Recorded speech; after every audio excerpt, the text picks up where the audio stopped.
Bom, então nessa videoaula nós vamos continuar falando sobre caso de uso, só que na verdade agora nós vamos eh, começar a trabalhar sobre especificação de caso de uso. Tá? Qual é a importância disso aí, para que serve? Né? E eu vou explicar um pouquinho um exemplo de como trabalhar com isso, certo? Então assim, ó, estou aqui com um diagrama bem simples de caso de uso, onde eu tenho um usuário e esse usuário ele vai executar algumas operações de um colaborador. Na verdade, o colaborador é a informação que eu estou cadastrando. Né? Peguei esse aqui de um exemplo de, de descritivo que eu vou mostrar aqui, de alguns exercícios. Então aqui, por exemplo, era um controle de informações de colaboradores terceirizados da empresa Rico SA. Então a ideia era gerenciar todas essas informações e quem gerencia elas é o assistente da empresa. Eu chamei ele de usuário. Então basicamente ele iria gerenciar, cadastrar, consultar, excluir, alterar todas as informações dos colaboradores dos colaboradores das empresas e as empresas terceiras que mantêm esses colaboradores aí. Tá? Então, essa é a ideia. Então, manter essas informações, cadastrar, excluir, consultar, alterar. Bom, o que acontece? Quando eu estou trabalhando com isso, eu já vou chegar aqui. Primeira coisa que nós vimos aí até no vídeo aula passada, que vocês devem estar trabalhando já, que já está fazendo seus primeiros diagramas, eu venho aqui e monto o meu diagrama. Então aqui eu montei um basicão aqui, usuário e tudo aquilo que o usuário pode fazer. Bom, o que acontece aqui? Eu estou com meus diagramas, com o meu diagrama e com os meus casos de uso montado. Então a ideia da análise, né, é dar o maior número de subsídios possíveis para o desenvolvedor depois só precisar se preocupar em programar, para ele não ficar se preocupando tanto em buscar a descrição, sabe, imagina o programador lendo isso aqui, ó, em tempo de programação, né? Esse descritivo extremamente vago, né? Tem coisas que não competem a ele, pode ficar bem pior. Aqui é uma descrição informal do sistema, é o levantamento, são os requisitos, aquilo que o sistema vai fazer. Mas aqui não tem organização nenhuma, não tem subsídio nenhum para que ele possa programar. Então, o primeiro passo dado corretamente é realmente o diagrama de caso de uso. Só que é o seguinte, o diagrama por si só ele não resolve todos os meus problemas. Né? Por exemplo, eu estou dizendo que um usuário ele pode cadastrar um colaborador. Beleza. Cadastrar o quê? Como é que é esse fluxo para ele cadastrar o colaborador no meu sistema? Ele vai entrar numa tela, ele vai preencher as informações do formulário, vai ser necessário algum tipo de validação desse formulário? Como é que isso aí vai funcionar? Imagina um exemplo sacar dinheiro, que a gente vai ver agora. Como é que. Bom, sacar dinheiro envolve o quê?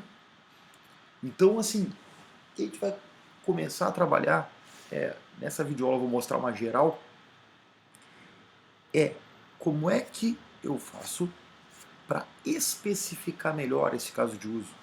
Cadastrar colaborador é muito vago. O correto aqui é eu ter uma especificação para cada caso de uso, onde eu vou dizer textualmente aquilo que ele vai fazer. Então vamos dar uma olhadinha na teoria e depois eu vou mostrar um exemplo prático.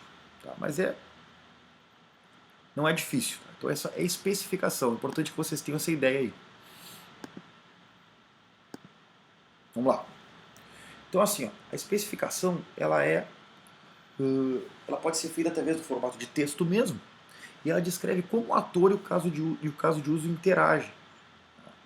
Então, ela tem que saber assim, bom, esse caso de uso aqui, quando ele começar, quando chegar no final e tudo der certo, o que se espera que aconteça? E se dá um erro, como é que eu vou tratar? É isso, basicamente. E na especificação de um caso de uso, né, de um diagrama inteiro, de um caso de uso só, o que não pode faltar aí na minha documentação? Pessoal, não existe um padrão de documentação. Existem formas e, como é que eu vou dizer, abordagens que dependendo da empresa, dependendo da solução, o cara vai usar. Vou mostrar uma aqui. Mas se você procurar na internet, tem várias maneiras. Não existe o certo e o errado ali. Né? Existe sim as informações que precisam estar presentes para que a identificação fique correta. Tá? Então, o que normalmente tem sempre? Tá? A identificação, no caso de uso, eu vou dar um número sequencial para ele, eu vou identificá-lo de alguma maneira, qual o código que ele vai ter. O nome do caso de uso, que tem que ser necessariamente o mesmo nome que tem no meu diagrama, os atores que interagem com esse caso de uso, o tipo de caso de uso, o primário, se ele é fundamental para o meu sistema, secundário, se ele não tem tanta importância, ou se ele é opcional, daqui a pouco é um caso de uso que eu só vou implementar futuramente, aí eu posso dizer que ele é opcional, né, que não vai ser implementado nessa fase do projeto. Pré-condições, o estado do sistema quando o caso de uso, para que o caso de uso possa iniciar, o que é isso? Bom, para que eu consiga sacar o dinheiro, sei lá, no terminal bancário, o que eu preciso? Como é que eu preciso estar, né? Por exemplo, se for no site web do Banco do Brasil lá, né? Para que eu possa sacar dinheiro, eu tenho que primeiro entrar com a minha senha e o meu número da minha conta. Então a pré-condição é eu já ter entrado no sistema. Pós-condição é o estado do sistema após a execução do caso de uso. Se eu cadastrar um usuário, a minha pós-condição é que o meu usuário esteja cadastrado na minha base de dados, por exemplo. Sequência de eventos. Fluxo básico é aquele que acontece quando nada der errado. Ou seja, o cara preenche os dados, dá tudo certo, beleza. Essa é a situação ideal de execução. E a alternativa é quando dá uma exceção, um erro ou alguma outra saída que eu tenho dentro do meu evento. A gente vai ver isso aí. E os requisitos não funcionais, aí são, nem todo caso de uso tem, mas são características aí do meu requisito que eu tenho que aplicar. Por exemplo, a senha deve ser criptografada, né? O que mais poderia ser? A base de dados tem que ser Oracle, daqui a pouco pode ser até isso aí, ele deve funcionar no Firefox. São requisitos não funcionais. Por que não funcionais? Porque não fazem parte da funcionalidade, mas devem ser levados em consideração. Um exemplo, então, cliente sacar dinheiro. Exemplo bem clássico. Se eu olhar só para isso aqui, eu sei como é que funciona um saque de dinheiro, até posso pensar que sei, mas na hora que eu for desenvolver isso aí, se eu sair largando a programação direto, muito provavelmente eu vou esquecer de alguma coisa. Para isso que vai servir essa descrição agora. Então aqui tem uma tabelinha padrão aí, é um exemplo de modelo, onde eu vou ter aqui a identificação do meu caso de uso, o nome dele, que tem que ser o mesmo do diagrama, os atores pertencentes a esse caso de uso, no caso aqui vai ser só o cliente, o tipo primário, um tipo importante dentro da minha estrutura, do fundamental da minha estrutura do banco, a pré-condição, o cliente tem que ter um cartão do banco e uma senha cadastrada. E a minha pós-condição, o meu saque tem que ter sido realizado com sucesso. Então, com pré-condição, o cliente tem que ter um login e uma senha, quer dizer, tem que ter um cartão e uma senha. E a minha pós-condição é o saque. Então, eu posso ter sequências típicas, que seria a sequência, o fluxo normal, e posso ter sequências alternativas. Tá? Na minha sequência típica, ela fica assim, ó. Eu vou colocando as minhas operações. Por exemplo, realiza a leitura do cartão. Botou o cartão. Depois, informa a senha. Do 2, ele vai vir aqui para o 3. Isso aqui é o ator que faz.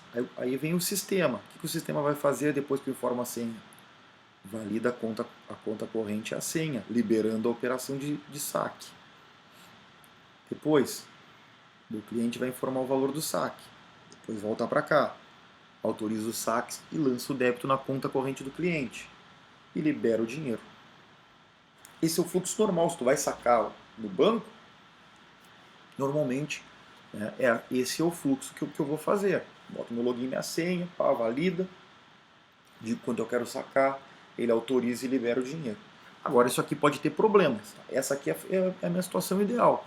Então essa aqui é o que nós chamamos do fluxo normal, fluxo principal do meu caso de uso. Estou descrevendo isso. Né? Volto a dizer, pode parecer óbvio dependendo da situação, pode até parecer, mas não é, pessoal. Será que quando eu falei em sacar dinheiro, todo mundo pensa isso aqui já direto? Acho difícil, né? Assim, direto, sem esquecer de nada. Então, fluxos alternativos. O primeiro lugar onde pode acontecer uma sequência alternativa é nesse 3 aqui, valida conta corrente. O cliente pode ter errado. Então, aqui é bem simples. Cliente inválido, ou seja, não conta e senha está fora. A operação é cancelada e volta para a ideia número 1 lá, que ele vai ter que repetir a operação. E uma outra sequência alternativa, que aqui está como 5A, que é aqui que ataca, ó, autoriza o saque e lança o débito na conta corrente do cliente, é fundos insuficientes, ou seja, o cara não tem dinheiro, não tem saldo para sacar. Aí eu vou dizer que fundos insuficientes a operação é cancelada. Então aqui são os fluxos alternativos. Tá? Então esse aqui é um exemplo de documentação, especificação de um caso de uso de uma tabelinha. Que eu posso elencar todas essas minhas tabelas em um documento só dentro do meu sistema. Né? Então agora nós vamos ver o seguinte. Ó. Esse aqui é um exemplo, só para elucidar e dar uma outra ideia, eu vou mostrar nesse meu contexto aqui. Ó. Eu tenho que cadastrar colaborador, excluir colaborador, consultar colaborador e alterar colaborador. Eu vou dar uma sugestão, tá, de como fazer essa especificação para esses 4 aqui. Até uma documentação. O exemplo esse que eu vou mostrar para vocês, eu vou colocar lá no blog, o www.programatia.net, junto com essa videoaula. Tá? Então, eu vou mostrar para vocês como é que isso aqui pode ser feito. Bom, como eu disse, é uma sugestão.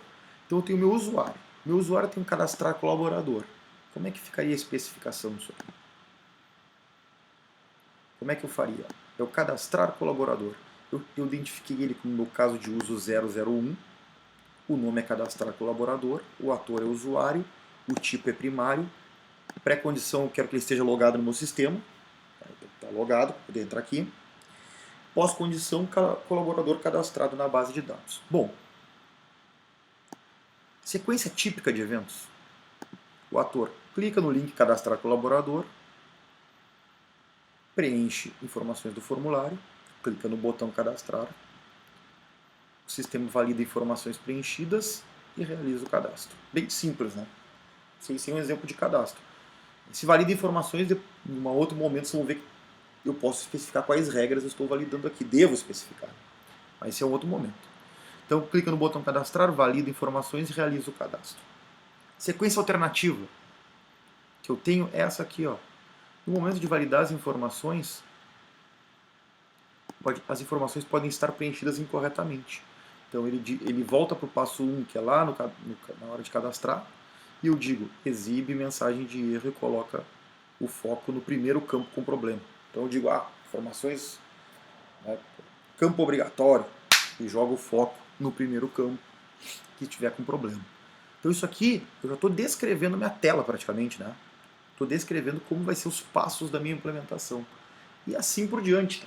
Nesse documento eu coloquei um exemplo que eu fiz, na verdade, né, para exclusão, inclusão, alteração e consulta. Eu vou fazer todas aqui, não vou? Pois é só olhar. Mas eu vou mostrar aqui, por exemplo, o excluir, que é bem parecido. Tá? Também tem que estar logado. E aqui após condição do Ctrl+C, Ctrl+V, claro que eu esqueci de tirar. Né? Então é colaborador excluído, né?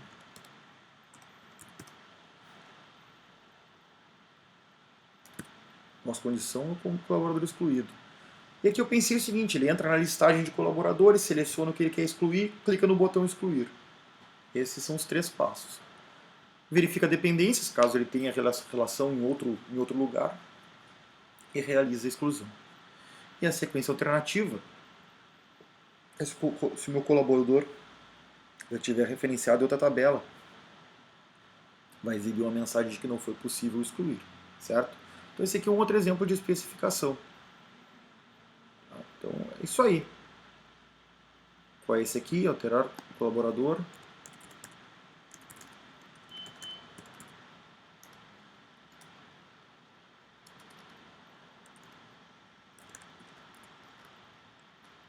Isso rapidinho. comando aqui. Seria o alterar, né?